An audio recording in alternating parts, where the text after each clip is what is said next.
Hi everyone, welcome to this new audio podcast series. My name is Alex Cosma and thank you for joining me. This will be an ongoing series, so you can dip in and out whenever you like. We're going to cover a lot of different topics, and all of them will be somehow or other focused on the problems of the three battlefields and how the wisdom of the old masters can help us deal with the dangers, the sufferings, the challenges on these three battlefields. Each week will be two different episodes, roughly about half hour each. They may go on much longer if I decide to ramble on about something, but each subject will be different. So you'll have two different topics every week. And to start with, on the very first episode, I want to explain what are the three battlefields and why we should take them seriously and how we can deal with the problems.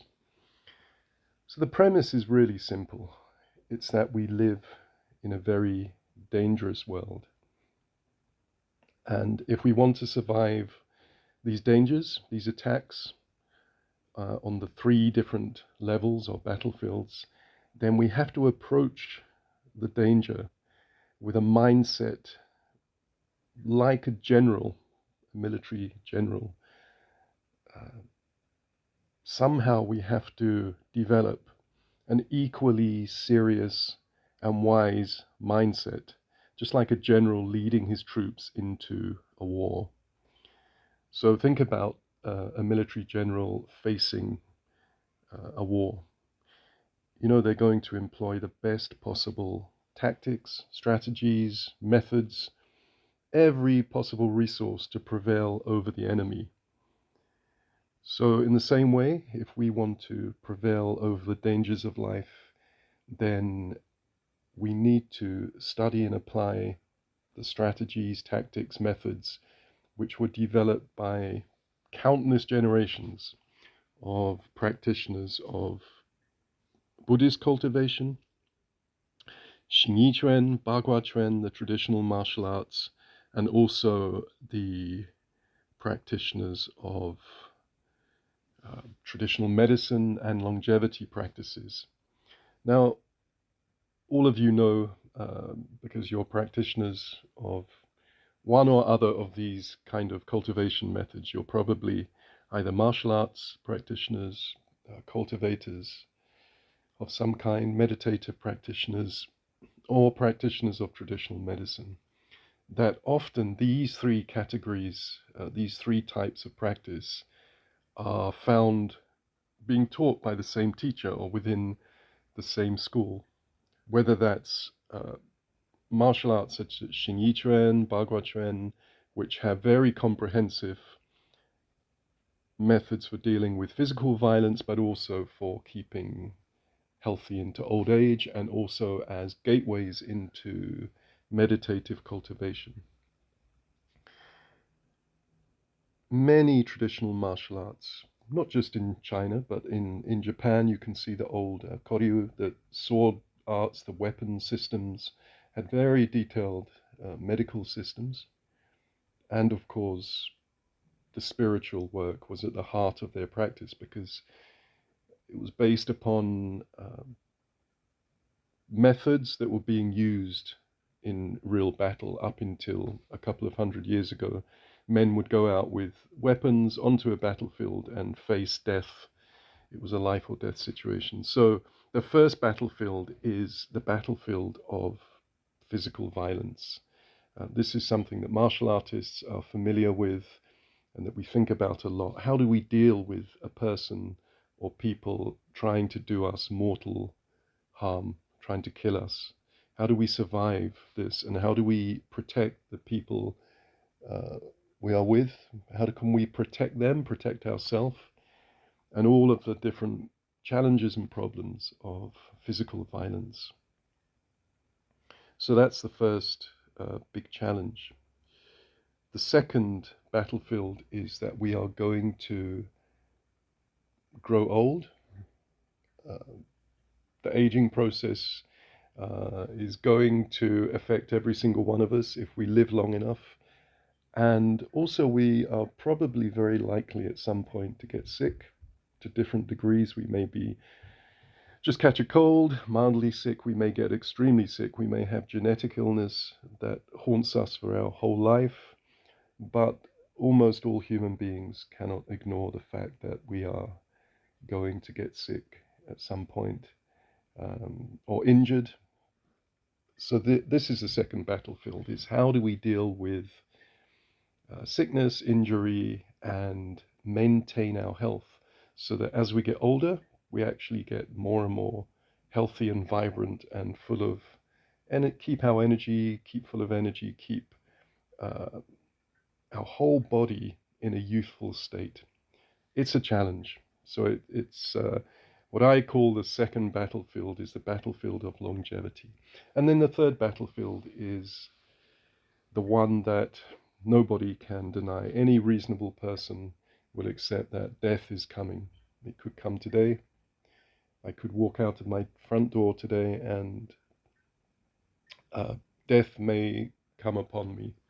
We simply don't know. And we can see examples all around us of seemingly safe, rich, beautiful, happy people suddenly dying, or very powerful people, politicians or leaders suddenly being assassinated, or, you know, us average people dying suddenly. We don't know. We may live till 110, we may live till 30. We simply don't know. So this is a big problem. It's a battlefield.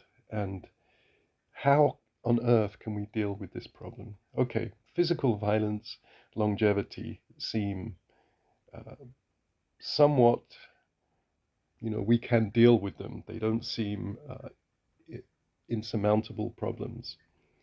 Death, it's very final. You cannot negotiate with death. So how do we deal with this? Well, actually, there are many, many ways to deal with the problem of dying and death, and also the associated problem of our loved ones having died. How can we deal with that? How do we deal with the grief? Is there any way we can help them? Is there any way we can meet again beyond death? So these questions are part of the third battlefield. And I think any reasonable person, any thinking person would agree that these three types of problem will beset all of us at some point, or at least the fear of them. Maybe the physical violence people can avoid, but there's always the potential. It might not be from humans, it might be from animals, it might be from um, situations that we had no idea we were going to encounter. You go on a holiday to a lovely place and there's a assault, there's a robbery, for example. So any reasonable person will accept these three big types of problem. Now, many traditional martial arts over, we could say hundreds, thousands of years, they've integrated the tactics of protection, warfare into the system, their particular martial arts system. So if we take something like Xingyiquan, the system Xingyiquan or Baguaquan, which are two famous northern Chinese martial arts systems, they integrated not only military tactics into the civilian martial arts system, because these military tactics worked on all levels of self-protection and protecting other people, but they also integrated practices for keeping healthy, for healing the body if they were injured, and for longevity, and also for spiritual cultivation, meditative cultivation. So all three battlefields were being dealt with. Think about the warriors and the military leaders of ancient times. And even up until now, the military leaders around the world are some of the greatest thinkers. Uh, the understanding of strategy, tactics, methods is super, super high level. This is all they do, is think about how to keep their country, their people safe. So they're not just simply brutal thugs bent on violence, domination. Maybe, of course, there are some countries that are run, the military is run by such people, but generally the military leaders, the warriors, extremely intelligent people, strategians, philosophers, many of them, the Japanese military leaders, the Chinese military leaders, even Western military leaders of previous times, very influenced by ancient philosophy. So there's many points of intersection between history and tactics of military warfare of many different countries and individual martial arts systems. So we have in Bagua is very influenced by Guiguzzi, the Ghost Valley master, who was a philosopher, strategian of ancient times. And he was the teacher, so he taught several leaders, several prime ministers or kings of different countries. At that time, China was broken up into many different countries. So he taught several of these leaders. And one of them was, or one person he taught was Sun Tzu, who wrote the famous Art of War book. And Guiguzzi taught a very deep system of philosophy of understanding human nature. Some of it's been translated to English. I recently saw a new translation a couple of weeks ago has come out. So if you can find Guiguzzi's books, then I highly recommend to study whatever teachings you can from him. And he's one example of a philosopher, strategian, whose teachings influenced military tactics and also brought peace. His focus was not just on dominating other armies, but on how a society, how people can maintain peace. So this was a big theme in many, many old societies. It was not about just conquer and dominate and expand our empire. Some countries, some leaders were like that. Other leaders were very much about maintaining diplomatic friendship and peace, good trade, good dialogue with other countries. So all of these types of military history, military philosophy are very useful to study. Basically, they all have, whether it's on the level of a country, a nation, a continent, or individual martial arts system, the intention is always to protect the citizens of the country or the members of a particular family or clan from danger. So this is the root. There's a danger.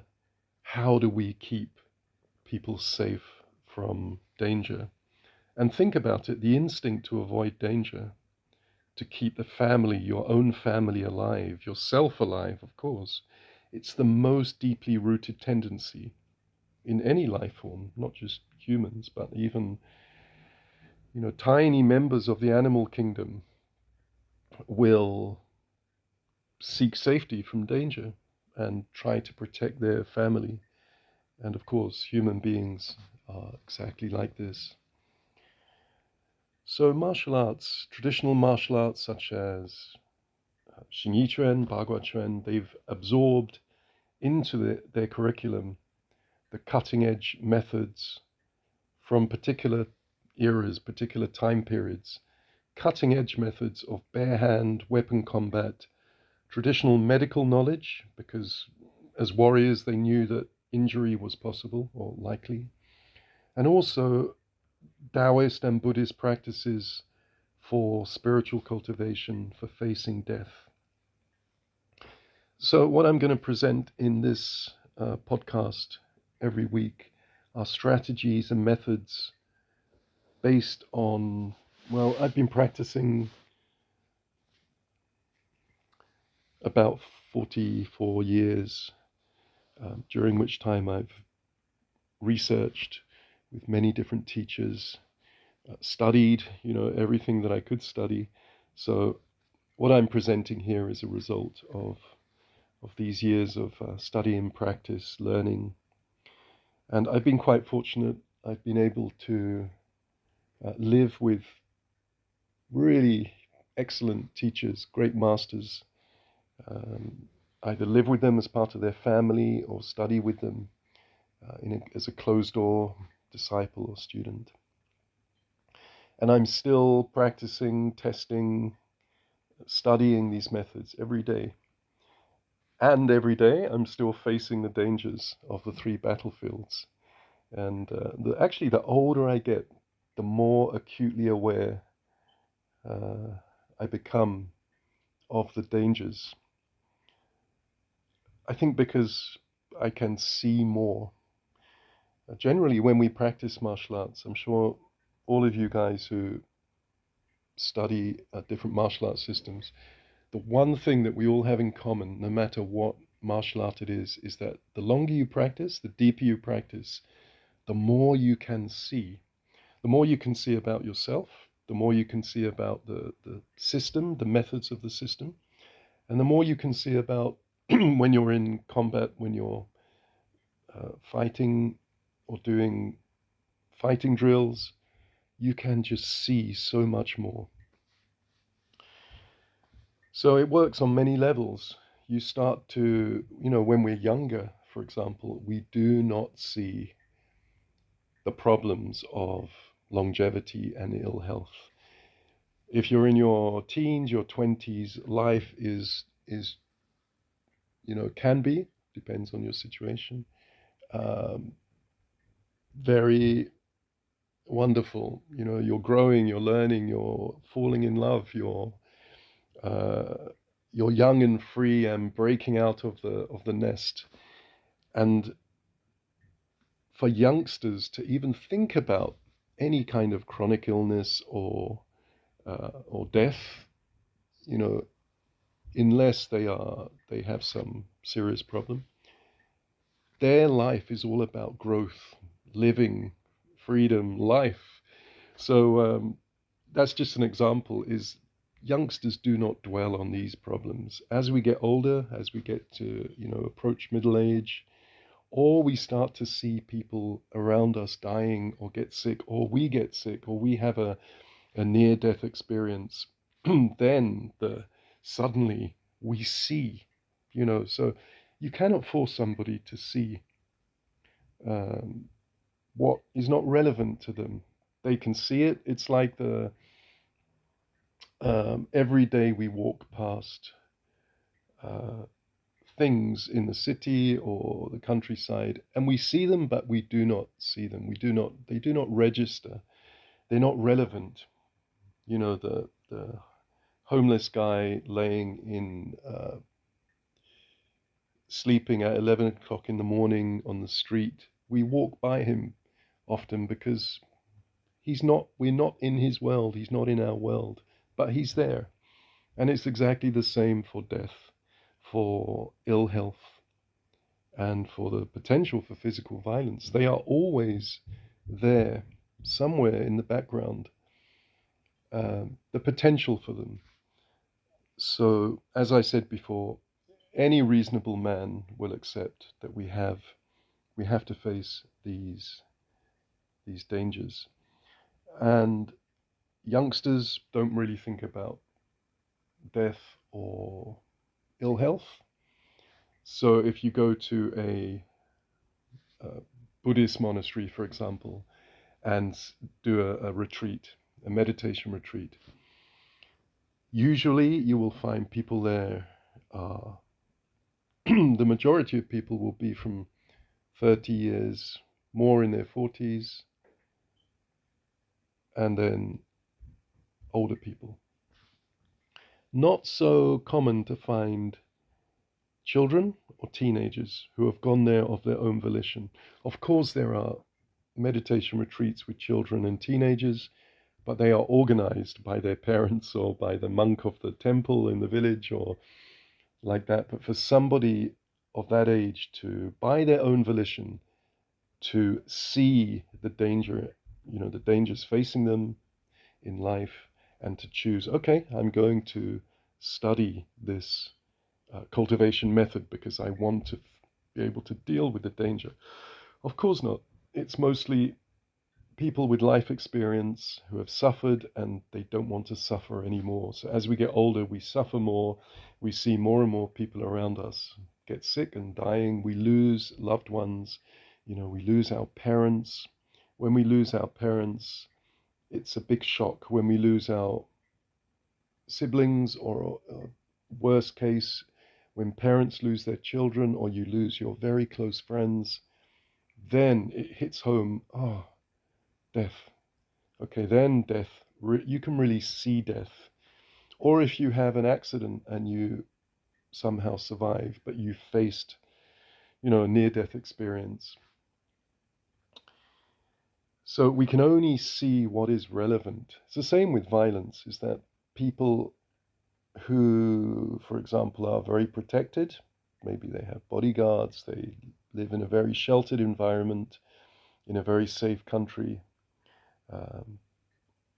often they will not approach the problem of self-protection or protection of others with as much intensity and diligence. So you can see in safer countries, when people practice martial arts, is a different feeling to if you practice in some Western countries, inner city places where people are seeing violence a lot, seeing attacks with weapons a lot. They've been attacked. They've seen the intensity, the shock of that kind of violence. When they practice from a different place. They can see more. You cannot force yourself to see. You cannot force others to see. So one of the reasons I wanted to make this series talk about these things is that listening can sometimes be very powerful, more powerful than reading. And it's something you can just sit back. You can maybe have a cup of tea and a hot chocolate and sit back on your sofa and listen, or maybe as you're driving to work, wherever.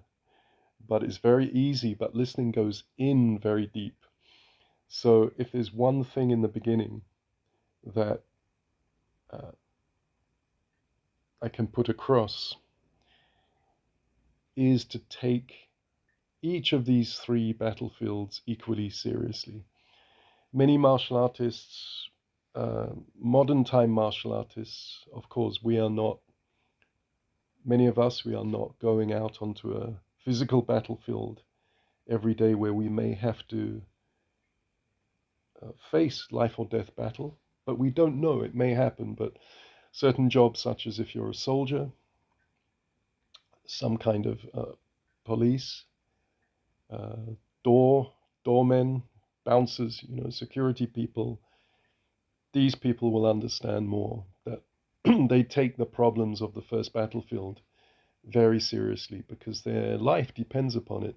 If you've ever done door work, I'm sure some of you listening to this have done door work, security work, you understand that very quickly you need to sharpen your alertness, and it makes you really think deeply about human behavior, the potential for violence, body language, mental aspects of protection and negotiation and stopping violence before it starts. So you don't need to be a doorman, you don't need to be a soldier to take this part of the training seriously. But even if you're not, then use the wisdom of people that did use martial arts professionally, use their wisdom, utilize what they discovered. So how can we, for example, how can we train if we are not going out fighting every weekend because we're a doorman, or we're not special force soldiers who are having to use this, or we're not on the front line of political battles week after week, as a couple of my friends have been in different places, serious battles with many kinds of weapons. If we're not in these situations, how do we bring alive, take deeply seriously this problem of violence, and how do we develop the skill? Because something to keep in mind is when you have a situation of real violence, it's not the technique, it's not the movement that is the big problem. It's the mental aspect, even the spiritual aspect. Basically, real violent attacks, somebody trying to take your life or the life of people you're with, or just seeing it up close, it shocks you, shocks the system, puts you into a different state of consciousness. So how do we deal with this? How do we stop our body and our mind just fleeing in terror, or being unable to cope? So how do we deal with this aspect of violence? It's not like the dojo, it's not like the park where you train your push hands, where there's not really the same threat of being killed, or seeing other people being killed, or having to do something that is very definitive. Um, so I'm going to discuss the tactics, the practices for developing the ability to deal with this level of violence. Nowadays, you can find many systems geared towards this. They call urban combatives, or combative systems, systems like Krav Maga. Many different systems really focus on the urban, urban warfare, that what the civilian is going to face if they work on the door, if they go out often at weekends in these very violent places. And these systems are not so interested in the other two battlefields. They're really, 100% focused. How do we deal with the immediacy of violence, tactically, technically, mentally? The difference with traditional martial arts is that we do have three aspects. All of them, actually, all the different systems I've seen, no matter you take Okinawan karate, Tenshin Shodan Katori Shinto Ryu, the oldest Japanese sword school. You take even the old forms of jujitsu, all the Chinese systems, and many other systems from Indonesia, for example. Almost all of them will deal with, yes, with the problem of violence, but also with the health aspect. They will all have some kind of medicine, herbal medicine remedies, or health practices, breathing exercises for health. And of course, they will have a spiritual aspect. Many of the teachers would have thought about this question of, well, okay, we can fight very well. We're great warriors. We are, great doctors, but we're still going to die. So then there is this big question: how do we deal with death, with the loss of our loved ones? So you'll find many traditional martial art masters think about, contemplate, practice the spiritual aspect. Maybe it's through a religion. Some are Buddhist or Taoists or Shinto practitioners or other mystical practices. But Again, any reasonable man will understand that this is the most pressing problem, is the problem of death. So, yeah, for the warrior, this is a word that we hear a lot, the warrior. So the warrior is, for me, is somebody that is adept on these three levels. And the warrior needs discipline. We won't get anywhere without discipline practice. You can't be sloppy. So the warrior wants to have impeccable behavior, impeccable practice. You have to be very alert, sharp. Again, there's no room to be vague or sloppy. Internal power. So this is something we need to cultivate to make all the other things work. Without internal power, we won't have the energy to cultivate deeply and to practice martial arts to the level that we want. We also need wisdom, because if we cultivate wisdom to a high level, we know how to act efficiently and in a way that will bring the best possible outcomes. And then we also need to understand specific strategies, specific methods that we can apply without any hesitation. So there's no gap between what we understand strategically, philosophically, conceptually, technically, and what we can do. So all of these subjects I'm going to discuss in different episodes that will be coming up. There's many, many, many different aspects to becoming a skillful warrior on the three battlefields. So I will explain a lot about how to develop these qualities, how to test everything. Everyday life presents different challenges. It might be the challenges of dealing with people in the workplace, of relationship in the family, the extended family. As I said, it might be physical violence, it might be ill health or death, dying. But there's always something that will test us. It might be on a tiny level. Do we keep the values that we live by? For example, I don't lie. Okay, I don't lie. I promise I will never lie. I take my vows. But somehow we're in a situation where I have to lie because it will either hurt somebody's feelings or I will lose something very valuable if I don't lie. So that's just one example. There are countless examples of this in our everyday life. Can we be impeccable? Can we be true to our values? And this question of what are our values is very important. So even on a simple level, for example, to have confidence in ourselves on these three different battlefields, we need to trust ourselves. And to trust ourselves, we need to align what we understand, our beliefs, our ethics, with how we act. And again, sloppiness is saying, well, this time doesn't matter because it's just once. That once is the sloppiness.